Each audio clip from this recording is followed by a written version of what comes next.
हुई सरकार है और जब से महायुति सरकार बनी है इसने जनता को महादुखी करने का काम किया है। न केवल महादुखी किया है बल्कि सरकार में महाभ्रष्टाचार भी बढ़ा है। जो भारतीय जनता पार्टी के सहयोग से सरकार चल रही है, जिनकी अगर मदद हुई होती तो आज जो लोग इतना दूर चल करके आए इनके घर परिवार में खुशहाली आ जाती, लेकिन इन्होंने बुनकरों को बर्बाद करने का काम किया है। मैं अपने तमाम बुनकर भाइयों को कहना चाहता हूं, जब भी समाजवादी लोग सरकार में आएंगे, दिल्ली में तो आवाज उठाएंगे ही उठाएंगे, लेकिन महाराष्ट्र में जब ताकत मिल जाएगी तो विधानसभा में अबू आसिम आजमी और आपके विधायक आपके लिए लड़ करके आपको न्याय के साथ साथ आपके घर परिवार में खुशहाली लाने का काम करेंगे। आपके बीच आने से पहले बहुत सारे संगठन मुझे मिले हैं, बहुत सारे आपके बीच के बुद्धिजीवी, आपके बीच में कई संगठन चलाने वाले लोग मुझे मिले हैं।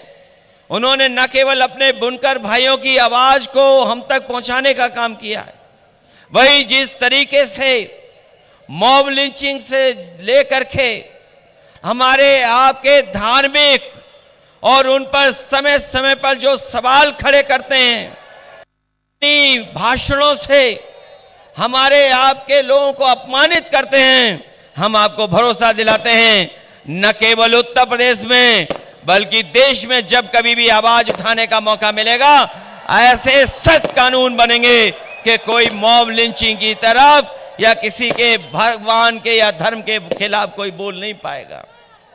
जहां एक तरफ ये तमाम सवाल हैं, वहीं समाज को बांटने के लिए इन्होंने जो वक्फ को लेकर के एक देश में छेड़ने का काम किया है।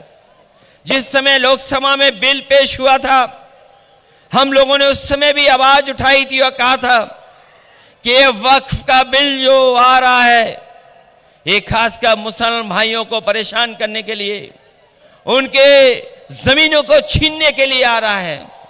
ये भारतीय जनता पार्टी जमीनी पार्टी बनकर के जमीनें छीनना चाहती है। हम आपको भरोसा दिलाते हैं जो बिल जमीन और सम्मान और आपके खिलाफ आया उसकी भी हम लोग पूरी तरीके से विरोध कर करके उसके खिलाफ खड़ा होने का काम करेंगे।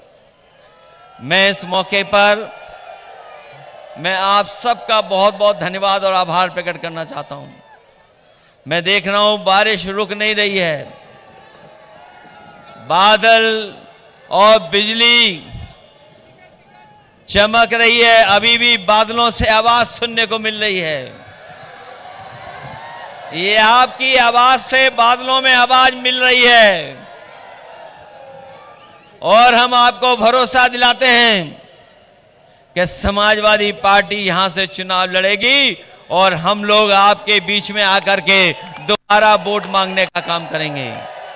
आज तो केवल बारिश आई है, लेकिन मैं जानता हूं जब वोट पड़ेगा तो मालेगांव के लोग, हमारे अपने लोग, एक एक वोट की बारिश कर करके समाजवादी पार्टी को जिताने का काम करेंगे।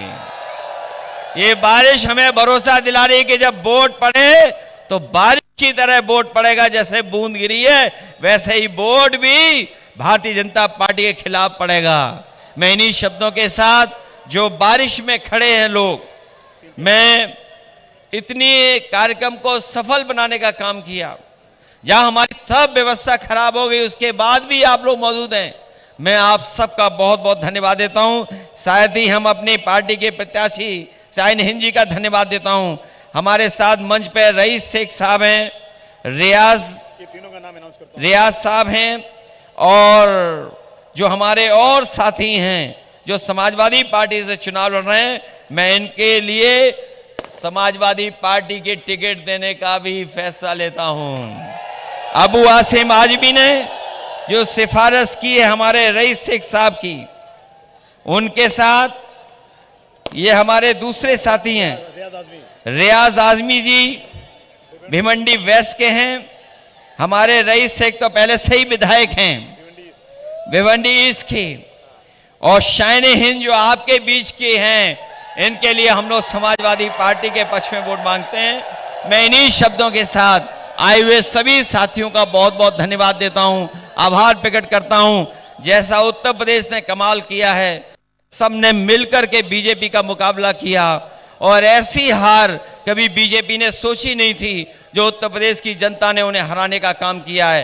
मैं जानता हूं जनता खिलाफ है, उनकी बुलडोजर की राजनीति के खिलाफ है, जो उनकी इनकाउंटर की राजनीति उसके खिलाफ जनता है। और न केवल ये काम इसलिए किए जा रहे हैं कि आज जनता महंगाई का सवाल न पूछे, आज जनता बेरोजगारी का सवाल न पूछे, और इसीलिए ये नफरत फैलाने का काम कर रहे हैं। मुझे पूरा भरोसा है महाराष्ट्र की जनता भी नफरत की राजनीति को खत्म करेगी और ये जो नेगेटिव नैरेटिव की राजनीति कर रहे हैं भारतीय जनता पार्टी के लोग, उसको खत्म करने का काम करेंगे। इन्हीं शब्दों के साथ हम अपने बुनकर भाइयों को भरोसा दिलाते हैं कि बुनकर भाइयों की आर्थिक स्थिति को बेहतर करने के लिए अभी बिजली में सब्सिडी मिल रही है, अगर इससे भी ज्यादा बिजली की सुविधाएं देने का काम होगा और अगर उत्तर प्रदेश की तरह जो उत्तर प्रदेश में सुविधा मिली थी बुनकरों की, अगर वो सुविधाएं मिल जाएंगी तो हमारा बुनकर भी खुशहाल हो जाएगा। उस दिशा में हम लोग काम कर करके आपकी मदद करने का काम करेंगे। बहुत बहुत आपको धन्यवाद देना चाहते हैं।